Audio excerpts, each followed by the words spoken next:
গোপালগঞ্জের গণহত্যার দায় ১ নম্বর আসামি হবেন খুনের অভিযুক্ত ডক্টর মোহাম্মদ ইউনূস, তারপরে তার পারিষদবর্গ। তার একজন উপদেষ্টা ইতিমধ্যে ফেসবুকে স্ট্যাটাস দিয়ে বলছেন ঢাকা থেকে তারা সবকিছু মনিটর করছেন।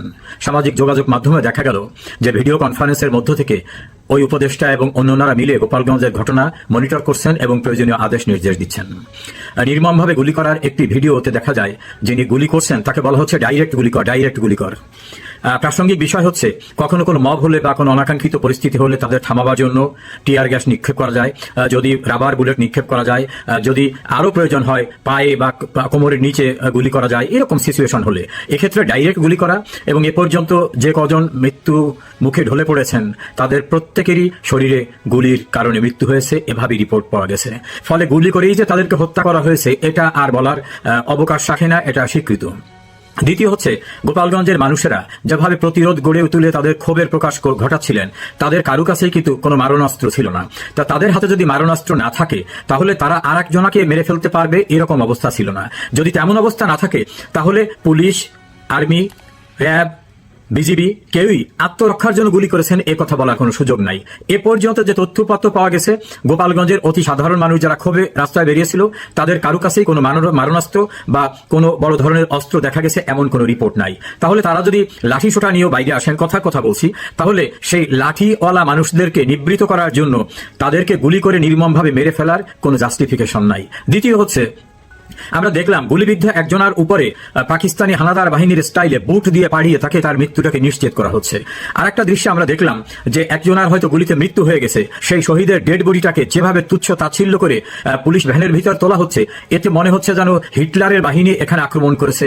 বাংলাদেশের কোন আইন শৃঙ্খলা রক্ষাকারী বাহিনীর আচরণ এমনটা হবে এটা আমরা আশা করিনি। তাছাড়া যাদেরকে তারা মারছে, যাদেরকে গুলি করে হত্যা করা হচ্ছে, তারা কেউই সশস্ত্র অবস্থায় ছিলেন না এবং উল্লেখযোগ্য কেউ না। কারণ দীর্ঘদিনের রাজনৈতিক মামলা হামলা এবং 16 জুলাইয়ের পূর্বে বেশ কিছু অপারেশনের কারণে বাড়িতে গিয়ে র্যাব পুলিশের হামলার কারণে এলাকায় রাজনৈতিক উল্লেখযোগ্য নেতৃবৃন্দ কেউই ছিলেন না, অতি সাধারণ মানুষ ছিলেন। আজকের এই বিক্ষোভে কিন্তু আবাল বৃদ্ধ বনিতা দল মত নির্বিশেষে সবাই বেরিয়ে আসছে, এমন অবস্থাটা দৃশ্যমান। কেন বেরিয়ে আসছে?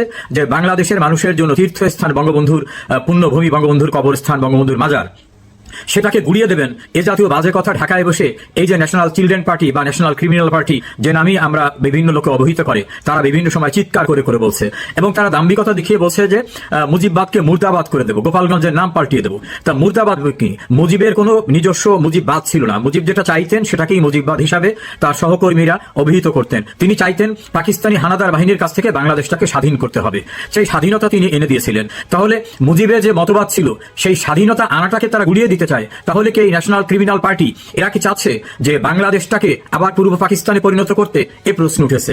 আরেকটি গুরুত্বপূর্ণ বিষয় আমাকে অনেকেই জানতে চেয়েছেন, ক্যাবিনেট ডিভিশনের বিভিন্ন ডিসিশন আছে।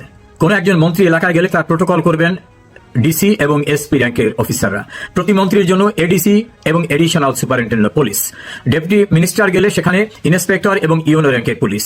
প্রোটোকল কারা পাবেন, কিভাবে পাবেন, এর কিছু নিয়ম কানুন আছে, না হলে তো যার ইচ্ছা সেই প্রোটোকল নিতেন।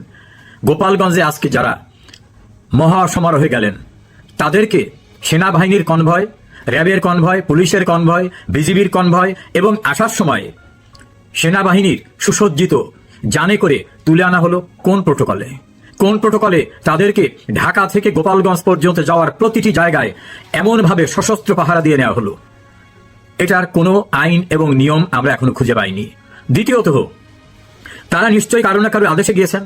তাহলে আদেশটা যারা দিয়েছেন, সেনা প্রধান হন, পুলিশ প্রধান হন, বিজিবি প্রধান হন, র্যাব প্রধান হন বা তাদের দ্বিতীয় ব্যক্তিরা হন, যারাই দিয়েছেন তারা কিসের ভিত্তিতে দিলেন? তারা কি বাংলাদেশের বিদ্যমান আইনের বাইরে নিজের খেয়াল খুশি মতো দিতে পারেন? অবশ্যই তারা পারেন না। সেনা প্রধান বলেছিলেন সেনাবাহিনী নিরপেক্ষ থাকবে। এই নিরপেক্ষতা তারা দেখিয়েছেন মবে যখন বঙ্গবন্ধু ভবনকে গুড়িয়ে দেওয়া হয়, তারা দাঁড়িয়ে থেকে নির্বাকভাবে দেখলেন, পরে সেখান থেকে চলে এলেন। আজ গোপালগঞ্জে নারকীয় তাণ্ডব সৃষ্টি করার জন্য যারা গেলেন, তাদের পাহারা দেয়া, তাদের স্বার্থে গুলি চালানো, তাদের স্বার্থে নির্মমভাবে মানুষকে মারধর করা, হতাহত করার এই ঘটনায় পুলিশ, আর্মি, র্যাব, বিজিবি কার আদেশ নিয়ে করেছিলেন? সেনাপ্রধান আপনার নিয়ন্ত্রণে আছে? সেনাবাহিনী, র্যাব প্রধান আপনার নিয়ন্ত্রণে আছে? পুলিশ প্রধান, আপনি তো রিটায়ারমেন্টে বাড়ি থেকে ফিরে আসা, আবার নতুন করে চাকরি পাওয়া, তারপরও বলবো আপনার নিয়ন্ত্রণে কি আছে এগুলি? যদি না থেকে থাকে তাহলে আপনাদের স্টেটমেন্ট দিতে হবে যে এই হত্যাকাণ্ডের দায় আপনি নিচ্ছেন না। আর যদি স্টেটমেন্ট না দেন তাহলে আইনানুগ প্রক্রিয়ায় ধরে নেওয়া হবে আপনাদের কমান্ডে এটা হয়েছে। আর আপনাদের কমান্ডে এটা যখন হবে তখন অবশ্যই কমান্ডার হিসাবে কমান্ডিং লায়াবিলিটিসে মানবতা বিরোধী অপরাধ এই গণহত্যার দায়ে আপনারা অভিযুক্ত হবেন। এখান থেকে পরিত্রাণের কোনো সুযোগ নেই। আর একটি গুরুত্বপূর্ণ প্রসঙ্গ এখানে আসছে। গোপালগঞ্জে বঙ্গবন্ধুর বাড়িতে হামলা করা, ভেঙে দেওয়া, চুরমার করে দেওয়া, এরকম উস্কানি দেওয়ার ঘটনায় দেশে এবং দেশের বিদেশ থেকে, দেশের বাইরে থেকে যারা উস্কে দিচ্ছিল, সেই উস্কানিতে বাংলাদেশ সরকারের বিভিন্ন বাহিনী, সিভিল অ্যাডমিনিস্ট্রেশন তারা কেন সম্পৃক্ত হলো? কিভাবে তারা এই ঘটনা যারা ঘটাতে চায় তাদেরকে উস্কে দিচ্ছেন? আজকেও গোপালগঞ্জে তারা যে ভাষায় বক্তব্য রেখেছেন, ইনকলাব জিন্দাবাদ, যেটা পাকিস্তানের স্লোগান ছিল, এইভাবে যারা বাংলাদেশকে, বাংলাদেশের মুক্তিযুদ্ধের চেতনাকে ধ্বংস করতে চায় তাদেরকে যারা পৃষ্ঠপোষকতা দিচ্ছেন, আশ্রয় দিচ্ছেন, প্রশ্রয় দিচ্ছেন, দায় আপনারা এড়াতে পারবেন না। সজীব ভুইয়া, আসিফ মাহমুদ সজীব ভুইয়া, তাকে সরাসরি দেখা গেছে ভিডিও কনফারেন্স করে মনিটর করতে, তার সঙ্গে আরো উপদেষ্টা এবং পুলিশ প্রধানরা। তাহলে গোলাগুলি যা হয়েছে তারা করেছেন, আর তারা এককভাবে কোনো গোলাগুলি করতে পারেন না, তাদের সম্মিলিতভাবে দায়িত্ব রয়েছে। ডক্টর ইউনূস তার পক্ষ থেকে যে স্টেটমেন্টটা দেওয়া হয়েছে, সেই স্টেটমেন্টে এতগুলো মানুষের হত্যাকাণ্ডের ব্যাপারে একটি শব্দ নাই। তাহলে এই হত্যাকাণ্ডকে তিনি ওন করেন। ইতোপূর্বেও তিনি পুলিশ হত্যা সহ যারা সাংবিধানিক দায়িত্বে ছিল তাদের হত্যাকাণ্ডের বিচার করা যাবে না, এভাবে একটা চিরকুট ইস্যু করেছিলেন। কেউ কেউ বলে ইন্ডেমনিটি, যারা নির্বোধ তারা জানে না ইন্ডেমনিটি কোনো এক্সিকিউটিভ অর্ডারে দেওয়া যায় না। আর এক্সিকিউটিভ অর্ডারেও 1975 সনের 26শে সেপ্টেম্বর ইন্ডেমনিটি জারি করা হয়েছিল। 1979 সালে জাতীয় সংসদে সেটাকে আইনে পরিণত করা হয়েছিল। তারপরে কিন্তু সেই ইন্ডেমনিটি থাকে নাই।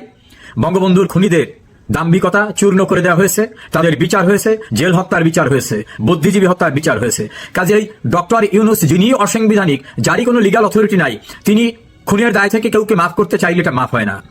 তবে ডক্টর ইউনূস এবং তার পারিষদবর্গ আপনাদের রক্ষা করতে কেউ কিন্তু আসবে না। ইউনূস হয়তো যে কোনো সময় পালিয়ে যেতে পারেন। আমার মনে হয় এয়ারপোর্ট থেকে তার পালিয়ে যাওয়া এখন বোধহয় সম্ভব হবে না, কারণ এত রক্তের দাগ যার হাতে, যিনি নিজেই স্বীকার করেছেন যে মেটিকুলাস ডিজাইন করে তিনি ক্ষমতায় এসেছেন, শেখ হাসিনাকে সরিয়েছেন। তো মেটিকুলাস ডিজাইন কি করেছেন সেটা তারা যারা নিয়োগকর্তা তারা স্বীকার করেছে যে আমরা পুলিশকে খুন না করলে আমাদের আন্দোলন সফল হতো না, আমরা পদ্মা সেতু মেট্রো রেলে আঘাত না করলে সফল হতো না। কাজে তার যারা নিয়োগকর্তা তার নিজেরই স্বীকার করা যে এরাই তার নিয়োগকর্তা। সেই নিয়োগকর্তারাই কিন্তু সবকিছু স্বীকার করেছেন। তাদের নিয়োগকর্তার দুজন, নাহিদ এবং আসিফ, দুজনই বলেছেন 5 আগস্ট শেখ হাসিনার পতন না হলে অস্ত্র তুলে নিতেন। এই অস্ত্রগুলো কোথায়? তুলে নিতে হলে তাদের কাছে তো থাকার কথা। তা তাদের কাছে যে অস্ত্রগুলো আছে, সশস্ত্র বাহিনী, পুলিশ বাহিনী, সেগুলো উদ্ধারে পদক্ষেপ নিচ্ছেন না কেন? গৃহযুদ্ধের জন্য তাদের হাতে এটা রেখে দিতে চান। আজ দেখলাম এই এনসিপি পার্টির একজন ঢাকায় কনফারেন্স করে বলছেন যুদ্ধের ঘোষণা দেবে, তাদের সঙ্গে যুদ্ধ করবেন। বুঝেছেন? Army, BDR, RAB, police, BGB নিয়ে গোপালগঞ্জে এসে শেষ পর্যন্ত ইঁদুরের গর্তের মতো সেনাবাহিনীর জানের ভিতরে ঢুকে জীবনটা নিয়ে গেছেন। যুদ্ধ করবেন? নিরস্ত্র বাঙালি আপনাদের পূর্বপুরুষ সশস্ত্র পাকিস্তানিদের সঙ্গে যুদ্ধ করে তাদের কিন্তু নাকে খত দিয়ে বিদায় করেছে। বঙ্গবন্ধুর মহানুভবতায় অনেকে রক্ষা পেয়েছে। আপনারা যুদ্ধ করতে আসুন। Army, RAB, BDR, BGB, police, এদের দিয়ে এসেও লাভ হয় নাই গোপালগঞ্জে, বুঝতে পেরেছেন। আর খালি হাতে বা এই সশস্ত্র পাহারা ছাড়া অস্তিত্ব টিকবে না। আমি যে প্রসঙ্গটি নিয়ে কথা বলেছিলাম, আমরা জানতে চাই কোন আইনে তাদের এই প্রোটোকল দেওয়া হয়েছে। আমরা জানতে চাই কার হুকুমে সেনাবাহিনীর সশস্ত্র টিম এভাবে ভারী অস্ত্রসহ মেশিন গানের মতো যন্ত্র নিয়ে এখানে এসেছে এবং সেই গানে করে এদের উদ্ধার করে নিয়ে যাওয়া হলো। কার হুকুমে সেনাবাহিনী অস্ত্র চালালো? কার হুকুমে পুলিশ এভাবে গুলি করলো? কার হুকুমে বিজিবি এই নৃশংসতা চালালো?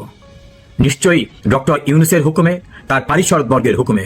সেনাপ্রধান, আপনার কাছ থেকে আমরা স্টেটমেন্ট চাই। র্যাব প্রধান স্টেটমেন্ট চাই। স্টেটমেন্ট দিলেও যে রক্ষা হবে তা বলা যায় না, কিন্তু স্টেটমেন্ট না দিলে আপনারাই যে ঘটনার অনুঘটক, আপনাদের নির্দেশেই যে ঘটনা ঘটানো হয়েছে, আইন, সংবিধান, ক্যাবিনেট ডিভিশনের ডিসিশন সবকিছু উপেক্ষা করে ঘটানো হয়েছে, এটা স্বীকৃত। এটাকে আইনের ভাষায় বলে কনফেশন, এটাকে বলা হয় স্বীকারোক্তি।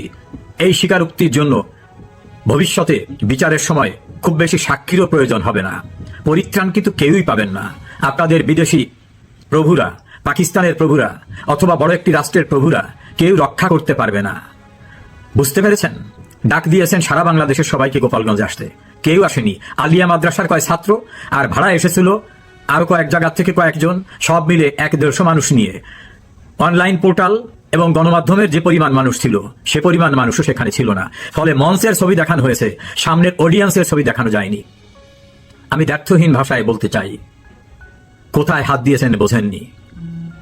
বিষাক্ত সাপের লেজে যেমন পা দেওয়া যায় না, বাঘের লেজ দিয়ে কান চুলকানো যায় না, গ্রাম্য প্রবাদ রয়েছে। বঙ্গবন্ধুর দল আওয়ামী লীগ, বঙ্গবন্ধুর পুণ্যস্থান, সেখানে দাম্ভিকতা সৃষ্টি করতে গেছেন। এই দাম্ভিকতা চূর্ণ হয়ে গেছে, বুঝতে কি বাকি আছে? ঢাকার রাস্তায় এখন নেমে দেখুন, ডাক দিলে আয় রাজুতে আয়, আর কেউ আসে না। আপনাদের সহযোদ্ধা সহকর্মীরা অনেকেই চলে গেছে এবং তার স্টেটমেন্ট দিয়ে বলছে যে এদের যে এই লক্ষ্য ছিল সেটা আমরা জানতাম না। আপনারা যে ক্ষমতার জন্য জুলাই আগস্ট আন্দোলনের নামে এই জঙ্গিবাদ কায়েম করেছিলেন সেটা শেখ হাসিনা ঠিকই বুঝেছিলেন। তিনি বারবার বলেছিলেন এদের লক্ষ্য কোটা আন্দোলন না, এদের লক্ষ্য রাষ্ট্র ক্ষমতা দখল করা। সেটা প্রমাণিত হয়েছে। আমরা চাই বিভিন্ন ডিপার্টমেন্টের লোকদের কাছে এই জঙ্গিদের দ্বারা প্রভাবিত হয়ে নিরস্ত্র মানুষের উপর গুলি চালাতে যাবেন না। আজকে সেনাবাহিনীর একজন সিপাহী চাকরি ছেড়ে চলে আসছেন এই নির্মমতা দেখে। একজন ম্যাজিস্ট্রেট চাকরি ছেড়ে চলে এসেছেন। আপনাদের সঙ্গে থাকা আপনাদের সহযোদ্ধারা অনেকেই আপনাদের ছেড়ে চলে আসছেন। অনুষ্ঠান করতে গেলে সামনে কোনো লোক থাকে না, বুঝতে বাকি আছে এখনো। দর্শক, সম্পূর্ণ ভিডিওটি দেখলেন, আশা করি বিষয়টি বুঝতে পেরেছেন। এ নিয়ে আপনার গুরুত্বপূর্ণ মন্তব্যটি অবশ্যই কমেন্ট বক্সে জানিয়ে দিবেন। ধন্যবাদ।